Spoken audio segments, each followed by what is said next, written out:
Early detection equals better outcomes. When a cancer is detected early, there are often more treatment options available, and you have a chance for a long, healthy life. And we want to make sure that everyone has that opportunity. One of the primary reasons people aren't getting screened is they simply don't know they needed to be screened.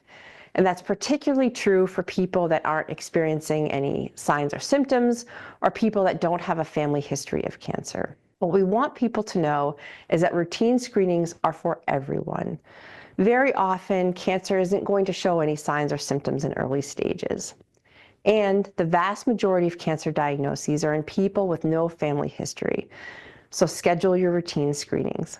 You can find information about the screenings you need at every age. You can find tools that you can personalize and print out to take with you to your provider's office. And you can find listings of free and low-cost providers for cancer screenings on our website at preventcancer.org. Hey everyone, this is Jonathan Marx from GoToHealth. How are you today? U.S. adults report that their routine cancer screening rates are on the decline, but there is hope on the horizon. New screening technologies could encourage everybody to prioritize your screenings. According to the Prevent Cancer Foundation's 2025 Early Detection Survey, 64% of adults who are behind on at least one routine cancer screening say they would be more likely to prioritize screening if there were innovative options such as at-home tests, a different or less invasive test or screening, or a faster test or a less frequent test. Multi-cancer early detection, MCED testing, which are blood tests which have the potential to identify the presence of cancer for more than one cancer at a time, could be the key to unlocking better health outcomes for all. Exciting advancements in early detection are already reshaping the future of screening. From AI-powered tools to groundbreaking non-invasive tests, researchers are pushing the boundaries of innovation to make screenings both effective and available in more settings. The fact is, early detection means better outcomes. The Prevent Cancer Foundation is dedicated to equipping people with the tools they need to check their health and stay ahead of cancer. If you don't know where to start, check out the Foundation's list of screenings you need at every age, free and low-cost cancer screening resources, and a tool to create your own personalized screening plan. You can visit the website to learn more at preventcancer.org. We're talking today with Allison Steinberg, MSN, MPH. She's the Strategic Director of the Cancer Prevention and Early Detection Program at the Prevent Cancer Foundation. And just a quick reminder, if you like what you hear today, please leave us a 5-star review on Apple, Spotify, YouTube, or wherever you're listening to us. It helps keep this content free and reaching the right ears. Thanks in advance. So welcome to the show, Allison Steinberg. How are you today? I'm great. Thank you Good. for having me. Good. So tell us, what did your 2025 early detection survey tell us about the drop in rates of cancer screening? What's going on? Yeah, so we do a early detection survey annually at the Prevent Cancer Foundation, and it revealed that routine cancer screening rates are on the decline. Unfortunately, it showed that of adults 21 years of age and older, only 51% have had a routine medical appointment or a routine cancer screening in the last year. Wow. And what's concerning is that is actually a 10 percentage point drop from the 2024 survey. Do we know why this is happening? A lot of it is misconceptions and just lack of education and awareness. So educate us today. That's what I want to do in this show. So tell us, what is multi-cancer early detection? Multi-cancer early detection tests are blood tests. They can identify the presence of cancer for more than one cancer at a time. And our survey tells us that people are interested in these tests because of the ease at which they can complete them. It is important, though, to note that these tests are designed to be complementary to, not a replacement for, existing routine cancer screenings. However, the FDA approval of these tests along with insurance coverage, really need to be the key to hopefully unlocking better health outcomes for all. And before we talk about the MCED or the multi-cancer early detection,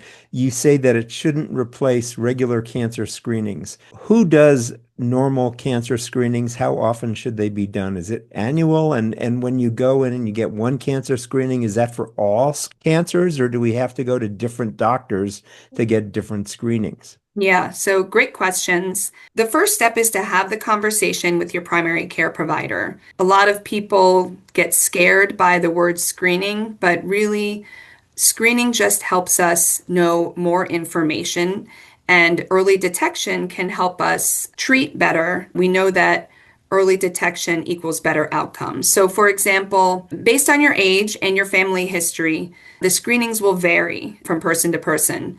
One good thing that we have on our website at preventcancer.org is information about how to personalize your recommendations and create your own screening tool. And we really break it down so that you can see which screening recommendations are needed for you. So, for example, breast cancer. Right now, ages 25 to 39, you want to have a 3-year checkup with your healthcare provider for a risk assessment and a clinical breast exam. But beginning at age 40, that's when individuals should have an annual checkup and a screening mammogram annually if you're at average risk. So what I'm speaking about is average risk. So it really does vary by cancer type. We have screenings for breast cancer, cervical cancer, colorectal. We have screening for prostate cancer, and then there are other types of cancers like lung, oral, liver, and skin and testicular that all have recommendations based on your age and risk. Wow. And do you have to go to a different doctor for each one of these, or can your general practitioner do all of these? So your general practitioner will most likely send you out to a specialist. It just depends. Some women can have some of their breast and cervical screenings it depends on their PCP, if it's a women's health doctor. But really what you want to do is talk to your PCP about it. Also talk to your friends and family, talk to your family to learn your history and really take control of your health and know when you should start screening and whether or not you are average risk or might be at a heightened risk. So, are there other innovative approaches for getting screened in addition to the multi-cancer early detection blood test? Yeah. So last year, the FDA approved a self-administered test for human papillomavirus, HPV, in a healthcare setting. And HPV is the leading cause of cervical cancer. So this option gives people more time in their busy schedules to really prioritize screening, which was one of the top reasons why they cited not getting screened for cervical cancer in our survey. And when given the information about this option to self-collect at a clinic, 82% of survey respondents eligible for cervical cancer screening said they would be more likely to complete the HPV test and screening. So that's cervical. Colorectal is another one. When people hear the words colorectal cancer or colon cancer, their minds often go right to colonoscopy. But there are other options out there. Again, depending on your individual or in family history, you could be eligible for one of the newer stool-based test options. They have multi-target stool DNA tests. And so you can talk to your healthcare provider about which options are available. And what's great is that more than a quarter of our survey participants who aren't up to date or aren't sure if they're up to date with their colorectal cancer screening said they would be more likely to prioritize it if there were an option to screen with a blood test. Or even to do the screening at home. Yes. That seems to be a key thing that I'm hearing there is the ability to do screenings at home so you don't have to make a doctor's appointment. Correct. In our survey, it did show that transportation to screenings was a concern as well. So this really will help for those individuals who are missing out on screening. Great. Now, does insurance cover the cost of these new approaches to cancer screening, or are we still waiting for the ball to drop on coverage? Yeah, so that is one of the areas that we still need better answers and more advocacy for. Right now, we really are waiting to make sure that these screenings are covered. It just depends on your type of healthcare, whether it be Medicare, Medicaid, private insurance. So it really is hard to give a broad sweeping answer, but we're moving towards in that direction, especially when something is FDA approved. So that test for HPV, the fact that it was FDA approved is really helpful, but we really need more FDA approval of these innovative tests. So tell us about the Prevent Cancer Foundation and how it differs from other cancer societies that are around. Sure. So our organization is the only domestic organization or nonprofit that really focuses on early detection and screening. So we do policy and advocacy. We do education and outreach. So we work with communities. We do research. So we fund innovative research on early detection. We have research grants and fellowships, as well as prevention. We actually just launched our 2025 research grant and fellowship application cycle. So we're really happy to support those new scientific advances that really will help move the needle with early detection and prevention. We also just do a lot of education outreach. We want to make sure that individuals have information about knowing their family history. There are a lot of tools that we have on our website. We also host educational offerings for those who work in the outreach and community health space so that they can be aware of the newest technologies and the best ways to reach those individuals in the community and let them know by cancer type, by individual, what can they do. So those are our biggest pillars that we focus on.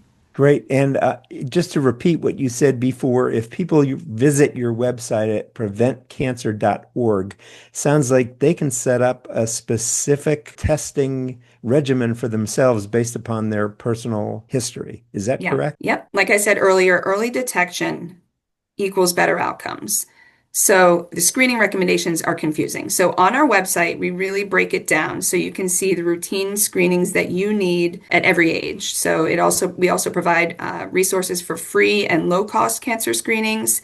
And we have tools to create your own screening plan to make things easier to be able to talk to your providers and family and friends about this. That's a wonderful, wonderful resource. And I also love the fact that you're actually financing, research, because I know of all the cutbacks at the government level. It's so important that the Prevent Cancer Foundation is financing research. That's wonderful. Yeah, absolutely. We had a record-breaking number of applicants this year, so we're very happy about that. Good. What last question should I have asked that I haven't asked yet? What message would you like to leave with people before we end today, Allison? We want the public to know that early detection equals better outcomes. So have those conversations. Screening doesn't need to be scary. It's really just taking control of your health and advocating for yourself. And really just head to our website, poke around, and we have ways to reach out to our staff if there are any questions on our website. Wonderful. So again, the website is preventcancer.org. There we go. Great. We've been talking with Allison Steinberg, MSN, MPH. She's the Strategic Director of the Cancer Prevention and Early Detection Program at the Prevent Cancer Foundation. The foundation is the only U.S.-based nonprofit organization solely dedicated to cancer prevention and early detection. Through research, education, outreach, and advocacy, they have helped countless people avoid a cancer diagnosis or detect their cancer early enough to be successfully treated. So, as a reminder, we're building a community of people who care about living well, aging better, and showing up for their health every day. If that's you, please tap the 5 stars on Apple Podcasts, Spotify, YouTube, or wherever you're listening to us so that you can help others find this space too. This has been Jonathan Marx with GoToHealth, and as we say at the end of every show, go to health. Thanks for being with us. Thanks for being with us, Allison. Take care. We'll see you again next time. Bye-bye. Thank you for tuning in today to Go to Health. You are one of almost 10,000 people per day who enjoy the evidence-based health information offered by our guest health experts.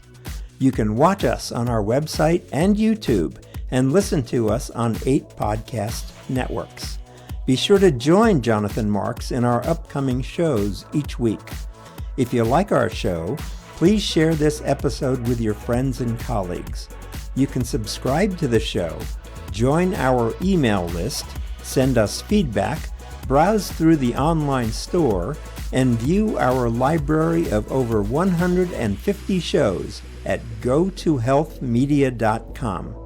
See you next time, and remember to elevate your life with GoToHealth.